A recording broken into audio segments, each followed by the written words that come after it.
Hey everybody, Roto Schlem coming to you from the basement of the magical place known as Storm Headquarters. And we are here today, as you see, we've got an awesome posse, an awesome collection of people.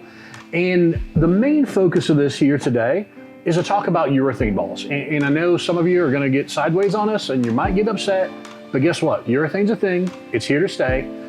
Embrace it. And we're here to help explain. We've got 3 different urethane balls now coming out of this production facility. And we want to make sure that y'all maybe have a little bit better understanding, and there is a method to our madness per se. And so we've got 4, like I said, we've got 4 different bowlers, employees of Storm. We have 4 different styles, a couple different patterns, and so we're going to give you a rundown of what's actually going on with these urethane balls. And I think first, let's go with Alex. Alex, how you doing today? You good? Good, yeah. Good, man. So go for it, yeah. So I bowled on 37 feet, and obviously I have a little bit slower ball speed, a little bit higher rev rate. So in general, when I get onto those shorter patterns, I definitely need something like urethane that's going to kind of blend the back part of the lane. So for me, when I threw the fast pitch, that was actually the one that allowed me to stay the farthest to the right. Okay. Kind of has the highest RG. It takes the longest to respond to friction as it goes down the lane. So with slower speed, that's definitely a good thing for me. I had to move a little bit left with the pitch black. It kind of shortened that window a little bit more. It definitely hooks a little bit earlier than the fast pitch does. So forces me around. And one we want to interject there is the fact that we've got fast pitch, like you mentioned, it's 261, it's a higher RG. But both are solid cover stocks. And, and I think the other thing I want to interject here as well is the fact that Alex isn't truly a fan of urethane. If you know him as a bowler, it's one of those things, and we'll have some other insights here as we go through this. But I think this is one thing to kind of explain, and like you said, he's giving you what he's seen so far from those 2, but also what layout did you have as well? I mean, based on your speed. Sure, and I just did a basic 5x4x2, which is pretty much my benchmark layout. I put it on a lot of stuff, especially when we come out with something new. Right. I have a pretty good idea of how that's going to transition as it goes down the lane, so it gives me a really good idea of what that particular ball is going to do. Okay. And so you talked about the fast pitch and how you felt like you could kind of keep that one a little bit straighter in front of you, and because you were on a 37-foot pattern, right. With not a super ton of volume, but it wasn't super light. It's kind of that in between type deal. There was a ton of friction to the right, as you can see. I'm definitely getting it to the gutter extremely quickly. There was plenty of defined friction to the right. But the thing that I really liked the most about the UC3 is, again, I was able to get even further left because that RG value is even a little bit lower, much more flare out of that core in that Rubicon shape. And I'm able to just throw it to the right, and I know that there's going to be defined hook and plenty of continuation off the spot. Yeah, and folks, that's one of the things too, and the fact of the urethane is actually a pearlized cover. So, we've got 2 solids and a pearl, and like you mentioned, the Rondour core being a low RG, it's a mild asymmetry.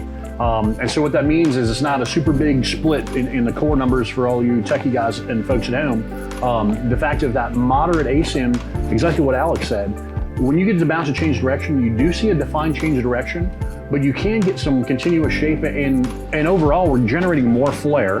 And the combination of the pearlized cover, a lot of surface, because it comes out of the box at 1,000, so we are putting texture on it to make sure it reads.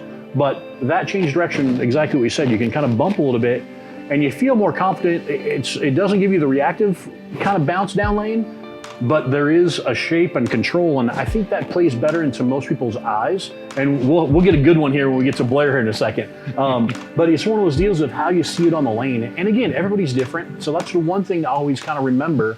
What's best going to fit your game, and that's where you have to visit your local VIP Pro Shop. All right, so here's the fun. Again, on a 37-foot pattern, which is kind of like a modified house shot. I think that's the key to it all. And the reason why I'm excited to talk to Blair, and Blair's super awesome, she's grinning the ear. Again, like Alex, like I mentioned, he's not predominantly a fan of urethane, but Blair here, she never thrown urethane. No. She's a product of the reactive generation. So what's, Blair, tell us a little bit about, I think it was eye-opening, correct? Well, first of all, I thought you guys were insane when you came to me and said, yeah, we're going to use you in a comparison of Well, nobody said we're saying. We're just, it was just one of those deals. Yeah, right. But actually, I learned a lot doing this test. So I was bowling on a 37-foot pattern. I kind of saw what Alex saw, too, when I literally had never thrown these balls before. I started bowling, I never would have ever considered throwing urethane. And then you guys were kind of helping me get lined up with the fast pitch and the pitch black. I definitely had to stay further right with the fast pitch for me. And I am a player. I'm a straighter player. I like playing to the right. I like the 8 board. I like the 10 board. I like that area. And by the way, she doesn't give herself enough credit in the fact of Blair's bowled some national tour stops on the ladies tour, as well as you and Leanne won doubles. I mean, we came in third. The third. But I mean, yeah, so she's. yeah. It's not like it's, like I said, just a product of the generations. Totally. Because reactive resin, exactly. And by the way, the look that she gave me, and I'm like, hey, you want to throw your urethane ball? She's like, huh? Yeah. Well, and I grew up on Cardian too, so correct. Which was even plenty more friction there. Yeah, but totally. again, it wasn't back in that era or that time. It wasn't. There was a variety of urethanes. Nope. Let alone now the fact that we have 3 different ones coming out of this building. So yeah. And your layout. 4x4x2. Yes, I knew she'd remember. That's awesome. I did. Yeah, I'm not big on all the tech stuff. So I'm more of the bowler that, if you tell me like, here's where you should play on this pattern, I'm going to find a way to play there and then kind of chase it left a little bit slowly and then have to make big moves. But what I found with the UC3 especially, I kind of think it'll end up in my bag because it did allow me to play where I like to be. And sometimes when I throw urethane, I find that if I miss right, it has no chance. You said you never threw urethane before, but it was one of those deals. Yeah, I threw the pitch purple like a couple of shots a few years ago, but I know that never in competition or anything like that. It never left the building because I threw it, and then if I missed it at the bottom and missed right, it never was going to make it back. Right. And so if I moved and that happened with the pitch black because I moved a little further left with that, missed a little right, it didn't see it one of the shots. Yep. Right. So, but with the UC3, I found I could play. It was always going to make it back to the pocket. And this comes back to, and if for those of you who remember, and I think some of you have even mentioned it, whether it's emails, phone calls, messages, because it's been a while since Roto Grip actually had a urethane ball. And going back to what you were talking about as far as getting the shape, and same thing for Alex, we had a ball called the Hot Cell, which again was a solid cover, but it was a lot stronger dynamic asymmetric core, that nucleus core, really flared and it really shaped the front part of the lane a lot. For those people who bowled, again, not the high rev rate, kind of like, and exactly Berlair's kind of style, they felt like it actually on the house shots, they could get more straight and they liked the shape that they got. But again, sometimes with that solid cover, it even the same thing happens to reactive. Sometimes solid covers want to see it just a little too quickly to where even though it's pearl, it's a urethane, that harder urethane didn't get, it lets you control and create that shape down lane that you're not accustomed to. And that's what, and I remember because I ducked in here while she was shooting these videos and I'm like, well, and she's like, oh my gosh, I can see myself using this in league. And that's the kind of the idea of having just a little bit more engine on the inside, but also having a cover that is versatile. You can do some different things. And the same thing with the pitch black and fast pitch. I mean, you can shine them up. I mean, it's again, they're all urethane. It's all coming back to also the layout. And as even for Alex, most of you aren't going to drill a urethane ball, a 5-inch pin, and we'll get to SK here in a second, same kind of thing. And Blair's being a 4x4x2, which that's a recommended layout, and we'll get to our tech guru over here, Chayton, in a little bit too, because he fields those phone calls and emails all the time. We 4x4x3 was kind of there's a lot of flair that you're building into it, but the fact of you're able to, she saw this one did this one was a little bit more, but this one, the UC3, maybe just even a little bit more, but like you said, always had the defiance, you had the confidence that if you missed it a little bit, you're gonna get a little help come around the corner. For me, I think I'm a lot of people watching this video because I do have a job that I come to every day of the week. I don't practice as much as I probably would like or should. And I think we're all guilty of that. Yeah. So, and I do go and bowl a tournament usually once a year, but that's kind of it. So this ball, it's really important for me to feel comfortable on the lanes and be able to kind of have that recovery. And this ball gave me that. So that was pretty cool. All right. So we've had the slow wheel, we had the down and in on a 37-foot, and now we're going to mix it up a little bit. We're going to go to a Hall of Famer, a man who needs no introduction. Steve Klompkin's been around. You guys have watched plenty of videos coming out of Storm headquarters, and you've probably seen this guy. Sometimes you might see him in your dreams. They're like, oh, that ball video of Steve. There he is, circulating in my head. But SK, we've, again, your style is, again, not maybe where Blair's at, just a little bit more, but obviously not the big wheel that Alex has. Yeah. But you were on a different pattern yourself. Yeah. I was on a 39-foot middle road pattern. Okay. And as far as style-wise goes, I kind of fit in between Alex and Blair. And one of the nice things that that I noticed, and what I found out kind of right away, is there really is a distinct difference in the ball motion between the fast pitch, the pitch black, and the UC3. And for me, the easiest thing for me to do was to say, hey, you know what? Let's get lined up first off with the fast pitch, because it's going to get down the lane the easiest and the farthest for me. Which is, for the record, is by design. Now, there's a reason why we had pitch black and we made fast pitch to complement that. Yeah, and there definitely was a difference between both of those two as they are in competition, and trying to figure out and see where they line up. A lot of times when I'm using urethane, it's not because I'm looking for the most motion, it's because I'm trying to look at something that's going to control the lane from front to back, something that's going to pick up more quickly, give me a sooner, smoother transition at the break point, and give me more control. And that's something you mentioned when you and I were chatting, and the fact of, you're like, man, when I'm at regionals or different events, when I'm using urethane, it's more of the kind of trap the lane in front of me and keep it on its side. And again, I'm not taking this the wrong direction, but my man's from the generation of urethane. So you remember us old folks who remember actually growing up throwing traditional urethane. Yeah. And the fact of that's what we had. That's how we learned how to bowl. Yeah. And so you're exactly what you said that. I'm like, man, that's old school urethane right there. Kind of shim it right there in front of you and let it just do a little tip. Yeah. And like you said, that's what you like to do. Yeah. And now, fast pitch, pitch black, and now you got something a little bit different. And the changes in the motion and the direction as the balls go down the line, you could really see it when you're watching the video here. The fast pitch allowed me to play the straightest. When we were using Specto to look at what the different launch angles were and entry angles, I was less than 1 degree of launch angle with the fast pitch, which is extremely straight, which is that's straight. I didn't know that. And then, by the way, that's straight of the which is straight, which is for there's old saying, straight is great. There's a lot of times it is true. It's not always the best, Chayton. But sometimes it's good to play them straight. Those guys are straight is great. That's right. Walter Ray, Norm Duke, Parker Bowen. There's some guys that made a pretty good career throwing it straight. So when I started out and got lined up with the fast pitch, then what I did is I basically switched to my pitch black and see, okay, what's the difference now? Ended up being about 3 left with my feet, throwing it kind of at the same target a little bit, same break point. So opened up my angles quite a bit more, but slid about 3 deeper or so. And then when I got to the UC3, I was like, okay, let's see what this does now. Now this was a ball that gave me another move left of, it was 4 to 5 left with my feet.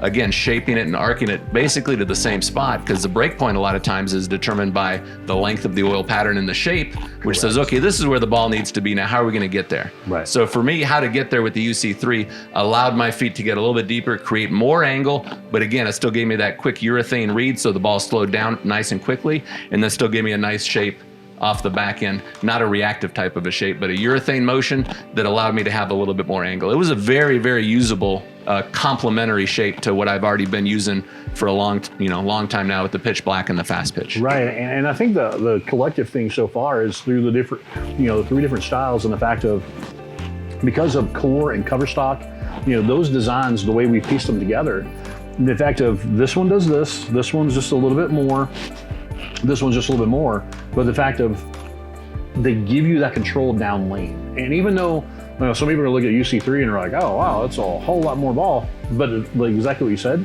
you're getting that urethane shape, as I like to refer to, the front part of the mid lane, where you're getting that's where it starts to transition, and it just keeps going. And that really is one of the very best tips. You hit the nail on the head right there, which is, when you're using urethane, you're looking for a ball that reads the front part of the lane. You're not looking for, when you want the ball to go down the lane and read the back, that's when you use your high roads and you use your cleaner skid flip balls, you use your pearl covers, you use anything that's going to be designed to give you that angularity down lane. But when you're using urethane, whether we're talking UC3 or something else, you're looking still, again, for that ball to slow down and read the fronts. And when you start looking at the lane from front to back and not just from side to side, then that's where you really start to understand ball motion. And I think Blair hit it on the head whenever she said, it's one of those deals where, again, we're all human. You're not going to throw like a robot every time. I leak you a little bit right, had a little bit of recovery. And again, it wasn't that. A lot of times reactive, you're like, oh, leak to right. I'm like, oh, that's it goes through the face and you tonk. It's the fact of, oh, leak to right. Oh, it's still got a chance. That's a very technical term, tonk. It's still got a chance to come around the corner and hit the 1-3. In your case, being right-handed. So there you go. I think that's the perception of being able to control the friction down lane is really what we wanted to talk about with these 3 different balls. And again, having all the different styles and the different conditions and the layout. And I don't think you discussed that. What was your layout? 5x4x2. And a lot of times in urethanes, like when I use in pitch black or fast pitch, a lot of times I'll use a 3, 3.5, or 4-inch pin to pap. Okay. But being that it is a UC3 with the Rubicon, with that core being I was thinking, well, what kind of a layout am I usually going to be using with a core like that? Right. So I actually started with the UC3 in mind. And 5x4x2 is a great layout that I've used in my UC2 and the original Rubicon as well. Okay. And then I said, okay, well, let's start with that because I know what that's going to do. And then let me put that in our 2 Storm urethanes and see how they compare. And I think that brings up a good thing as well. If you're bowling on patterns or conditions where you got more friction, and the fact of, say you've got a pitch black or a fast pitch, or maybe you have both, drilling the UC3 a little bit different, you can add it to what you already have with a 3.5 or a 4-inch pin in these other balls because you're trying to make them shape a certain way. Now you can go with a 5-inch pin in this. It'll complement what you have as opposed to, oh, I should drill it, 4-inch pin. Well, you're just going to get that much more flare and that, I mean, not to say you can't, but you're going to see a different part of the lane where, as opposed to building a complementary piece, basically building a urethane arsenal, I think is the key to it. Yeah. For sure. So, thanks for your insight there, Steve. And last but not least, like I mentioned, we've got our tech guy, also known as formerly known as a one-hander, now known as a two-hander, Chayton. I think this is I've been excited waiting for this one because my man had a revelation. I think it was eye-opening, I think is a good term. For those of you who are two-handed, Chayton, as you've seen in our videos now over the last couple months, he's our two-handed layout guy. And first off, tell us about this revelation, the whole finding urethane, and again, a product of the reactive generation. Yeah, you're right. Yeah, for sure. Definitely a product of the reactive generation. But moving over to two-handed, there's the significant increase of rev rate. Made, like you said, the older lane surfaces made the ball a little too quick off the spot for me. As the rev rate increased, my speed increased, but not quite at the rate that my rev rate increased from going to one-handed to two-handed. So controlling the back part of the lane became a major issue that I'd have. My miss room was so small that, if I missed in at all a little bit, it's split. Correct. It's right through the face and it's through a split. So urethane has given me, I go from maybe 2 boards of room to almost 10 because of the control down lane that the ball gives me. And now you understand why that Bomo guy was so good whenever he was doing the stuff he was doing with the stuff. So tell us a little bit. You were on the and everybody. We actually put you on the long. You were on the longest pattern. You're 42 feet. 42 feet. 42 That's feet. Right. And tell us a little bit about one, what you saw between the 3 balls, and then we'll get a little bit more technical, kind of 2LS stuff for those of you guys excited about that. So. Yeah, no, I saw a lot of what you guys saw. Fast pitch allowed me to play the straightest. It's definitely the cleanest, the slowest responding to friction down lane. When there's more friction present on the lane surface, I'm able to play straighter. It's the best ball for that. And then, pitch black's 3 to 5 more left. Wants to hook a little bit earlier. You get the same shape, similar shapes off the spot. Urethane, shape that I like to see, nice and slow, which gives me a little more confidence that I can miss. But when there's a little less friction present, and then UC3 is unique because with my high rev rate, I am forced further left, regardless of how much friction compared to everybody else, as my ball wants to hook earlier. UC3 gives me an option to move even further left, another 3 to 5 left, and still shape. That's the biggest thing that I saw, the amount of shape down lane that I'm able to get because of the slight asymmetry of Rondour core that the other two don't quite have. So when I move left, I can trust that the ball will get through the pins, where the other ones I'm having to really crank on the ball to get it to go through the pins. This one I don't feel like I have to do that as much. And folks, for a kind of a general analysis, and that is basically engine power. And the fact of say the fast pitch and pitch black, we've got a higher RG in the fast pitch, a couple ticks lower in the pitch. Fast pitch is the highest, pitch black, and now we become lower with the Rondure and the UC3. It's, you know, basically kind of amping up the engine a little bit. But I think the key to that, what you said, is being able to move a few boards, but the control you have off the brake point, but you know it's going to shape. And I think that was the general consensus of, you know, when we were doing a lot of testing, and by the time we got to the final Urethane Pearl cover, I think everybody was kind of man, this ball's got giddy up down lane, but it doesn't over giddy up. Like, it's controlled and it shapes every time. And I think that was kind of the general from all you guys in the videos and just kind of chatting with you guys. So, and so while we're talking about your conversion to two-handed, this is the two-handed layout system, the 2LS. Yeah. What layout did you use, and can you kind of give us a general idea there? Yeah. Now, I chose this layout to give a good example of what a 2LS layout is going to look like. We chose a 4-inch pin to PAP to build some flare into the other two, the fast pitch and the pitch black. And there's a significant difference from the UC3, how much it flares compared to the other two because of that weight block. We also lengthened the pin to COG to try to keep the differential in the ball. And the COG, by the way, is center of grip. Center of grip. Which is between the fingers for, you know, those of us that are still learning this 2LS system. So I chose that to keep the differential in the ball. That's why we designed it. It's the intent that Alex had when he designed the system. And it works really good. Like, I get the shape off the spots not too slow, and it's not too late either or quick. So these layouts are going to be huge on urethane because they don't, you know, the fast pitch and pitch black don't have a ton of differential in them. So keeping the differential with us not having the thumb hole to add it back or put some in is imperative to get the shape down lane. And I've seen a huge amount of increased shape from those two balls from bringing that center of grip down away from the pin, longer pin to COGs than I did before when I was using, you know, more traditional layouts with right. And again, that's been part of our learning process, you know, not only this urethane thing, but, you know, the 2LS system. And again, it's one of those deals, you want to visit your VIP pro shop, have them walk you through the steps, and they're going to walk through the steps and learn what's going to be ideal, because there is something to that. And I think the key component, I think the general consensus is, we've got 3 different urethane balls, and sometimes people are like, oh, it's another urethane ball.